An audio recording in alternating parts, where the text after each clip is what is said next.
सत्यानन्दचिदात्मने सर्वान्तरात्मने श्रीमद् वेङ्कटेशाय मङ्गलम्।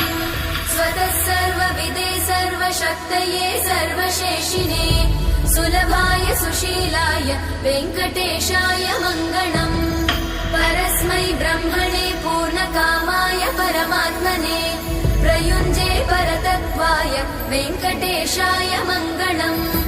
आकालतत्त्वमशान्तमात्मनामनुपश्यताम् अतृप्त्यमृतरूपाय वेङ्कटेशाय मङ्गलम्। प्रायस्वचरणौ पुंसां शरण्यत्वेन पाणिना कृपया दिशते श्रीमद् वेङ्कटेशाय मङ्गलम्। दयामृततरङ्गिण्यास्तरङ्गैरिव शीतलै अपाङ्गैः सिञ्चते विश्वम् वेङ्कटेशाय मङ्गलम्। स्रग्भूषाम्बर